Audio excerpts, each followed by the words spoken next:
अच्छे बच्चे कैसे बैठेंगे? बेटा ये युगपत समीकरण की जो पहली अभ्यास थी उसकी मैंने अभी आपका एक आकस्मिक जो है वो टेस्ट लिया। ये 3 सवाल दिए करने के लिए प्रतिस्थापन विधि से, लेकिन बच्चों ने उतने अच्छे नहीं किए जितने अच्छे से मैं उम्मीद कर रहा था, है ना। मैं तीनों सवाल एक बार फिर से समझा रहा हूं, तो कहीं कोई अड़चन होगी तो आपकी समझ में आ जाएगी। पहला सवाल क्या है? x + y = 4 और 5x + 12y = 13। ये पहली समीकरण और ये दूसरी समीकरण। इसको हमें हल करना है प्रतिस्थापन विधि से।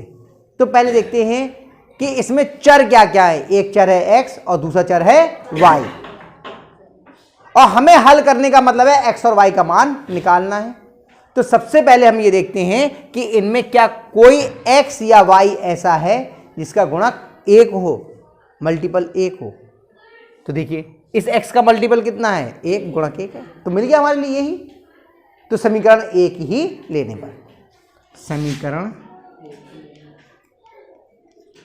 1 लेने पर x + y = 4। देखो इसमें x का भी गुणक 1 है और y का भी गुणक 1 है, तो चाहे तो x को y के पदों में व्यक्त कर लीजिए और चाहे y को x के पदों में। अगर हम x को y के पदों में व्यक्त करेंगे तो y को इधर से इधर लेके जाएंगे, और अगर y को x के पदों में व्यक्त करेंगे तो x को इधर से इधर लेके जाएंगे। किसी को भी कर सकते हैं, दोनों का ही गुणक 1 है। तो हम यहाँ x को y के पदों में कर लेते हैं। x = 4 - y, ये समीकरण हो गई 3। अब समीकरण 3 से x का मान समीकरण 2 में रखने पर, समीकरण 3 से x का मान समीकरण 1 ली थी ना हमने, तो कौन सी में रखेंगे? दूसरी में। अभी शायद मैं 1 बोल गया था धोखे से। जब हम 1 लेते हैं तो 2 में मान रखते हैं, और जब 2 लेते हैं तो 1 में मान रखते हैं। पहले बताया हुआ है। समीकरण 1 में रखने पर, हाँ 2 में रखने पर, सॉरी 2 में रखने पर। अब 5 और x की जगह कितना आ जाएगा? 4 - y + 12y = 13। अब इसके बाद जो हल करना है वो हिस्सा है रैखिक समीकरण का, जो हमने आपको पहले सीखी थी। हम लोगों ने रैखिक समीकरण सीखी थी। अब इसमें क्या करेंगे? पहले 5 की अंदर गुणा, इस ब्रैकेट को हम खोलेंगे।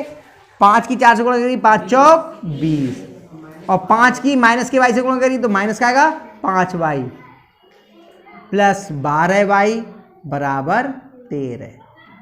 अब हमें y का मान निकालना है, तो y इधर ही रहने दें और 20 को उठा के उधर ले जाएं। और y में भी देखो ये माइनस का 5y है और ये प्लस का 12y, अलग अलग चिन्ह के घट जाएंगे। बड़ा है 12y, तो प्लस का 12 में से 5 गया, कितना बचेगा? 7y। 7y = 13 - 20। y बराबर, ये 7 इधर गुणा में इधर भाग में जाएगा, ये माइनस का 20 बचा बटे 7, वो सॉरी माइनस का 7 बचा, माइनस की संख्या बढ़ी है, 7 एक कम, यानी कि y का मान कितना आ गया? -1। y का मान कितना आया? -1। अब y का मान कौन से में रख देंगे? समीकरण 3 में। y का मान समीकरण 3 में, y का मान समीकरण 3 में रखने पर क्या हो जाएगा? x = 4 - -1। ध्यान रखिए ऋणात्मक है तो ब्रैकेट के अंदर रखा जाएगा, ठीक है। तो 4, बाहर माइनस का चिन्ह है तो अंदर का चिन्ह बदल जाएगा, +1 = 5, यानी x बराबर आ गया 5 और y बराबर कितना आ गया? -1। ये आपका उत्तर हो गया।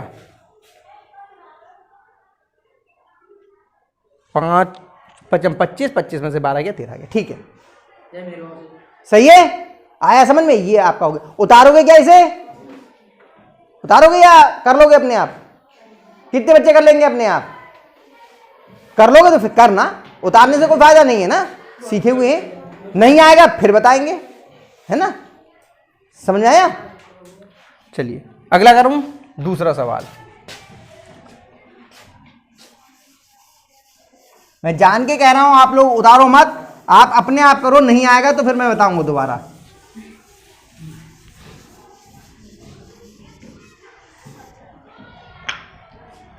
दूसरा सवाल, 5x बराबर y और 2x प्लस y बराबर 7, ये पहली समीकरण और ये दूसरी समीकरण।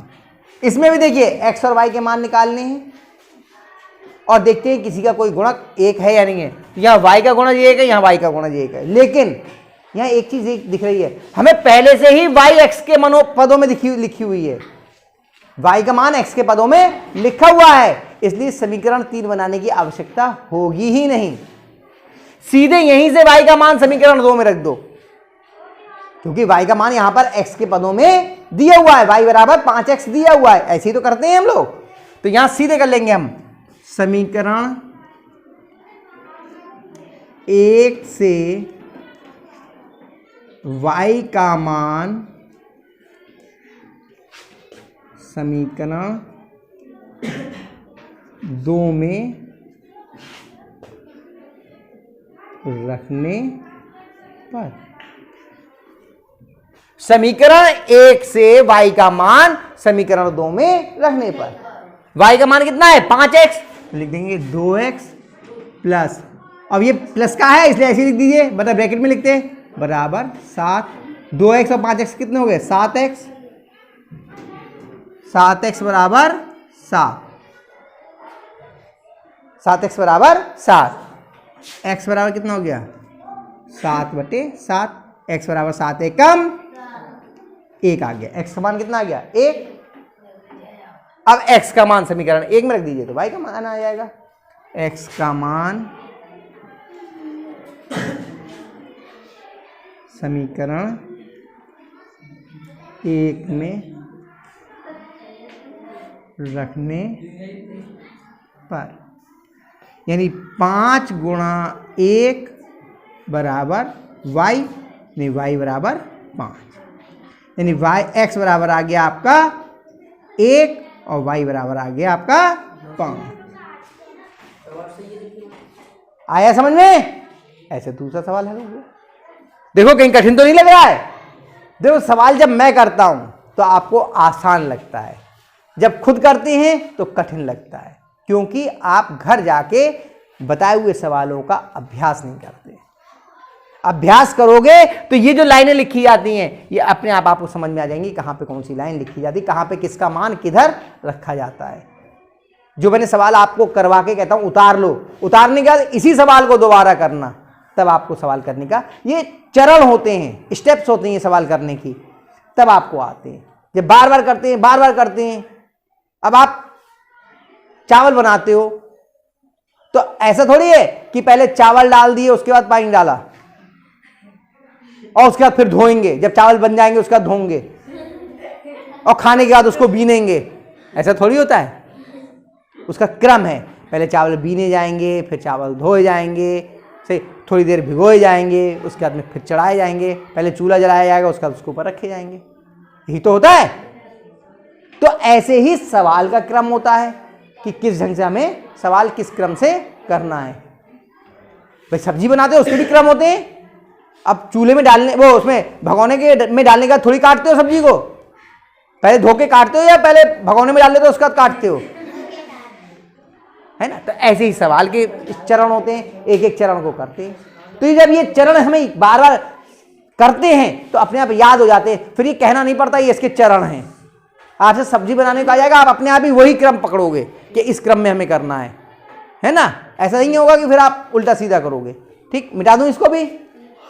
तीसरा सवाल, अब बताओ तीसरा करवाओगे, तीसरा अपने आप कर लोगे लड़कियों? अंकुर करवाऊं तीसरा या कर लोगे? करवाए दें, लो भैया।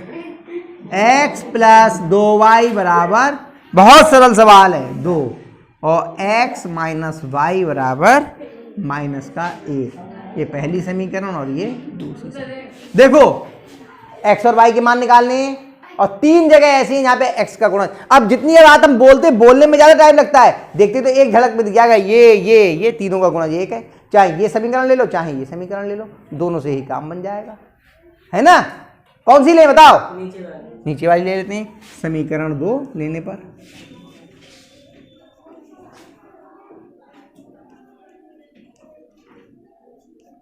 x माइनस वाई बराबर माइनस 1, x बराबर माइनस 1 प्लस वाई। देखो हमने पहले बिना पूछे y को लेके गए, क्योंकि यहाँ पे x धनात्मक था y ऋणात्मक था, तो x को हमने y के पदों में कर लिया, आसानी से हो गया। अगर x उधर लेके जाते तो फिर बाद में चिन्ह बदलने पड़ते, क्योंकि y माइनस का है ना। समीकरण कौन सी हो गई है? 3। समीकरण 3 से x का मान, समीकरण 1 ली थी ना, तो अब 2 ली थी ना, अब 1 में रखना पड़ेगा, में रखने पर x की जगह क्या रख जाएगा? माइनस 1 प्लस वाई और प्लस 2y बराबर 2। ब्रैकेट खोल लीजिए, minus 1 plus Y plus 2y बराबर 2। एक इधर माइनस का है, देखिए हमें y का मान तो निकालना है, तो इसको हम उठा के इधर ले जाएंगे। और y जिनके मान निकालने तो चर जो होते हैं वो एक ही तरफ इकट्ठे करने होते हैं, ये एक तरफ ऑलरेडी है। y और 2y कितने हो गए? 3y बराबर 2, और ये इधर माइनस का, इधर क्या आएगा? प्लस का। 3y बराबर 3 और y बराबर 3/3, 3 एकम 3, y बराबर कितना आ गया? 1। y का मान समीकरण 3 में रखने पर, y का मान समीकरण 3 में रखने पर, हाँ y का मान समीकरण 3 में रखने पर x बराबर कितना हो जाएगा? माइनस 1 और प्लस 1, ब्रैकेट में क्या है? 1 प्लस का ही है, तो ऐसे लग जाएगा। तो x बराबर कितना गया? माइनस 1 प्लस 1 कितना हो जाएगा? 0, यानी x बराबर 0 और y बराबर 1। आगे समझ में? एक सवाल ये लिखा छोड़ दे रहा हूं, इसको चाहो तो आप उतार लेना, ठीक है। चलिए उतार लीजिए और फिर आगे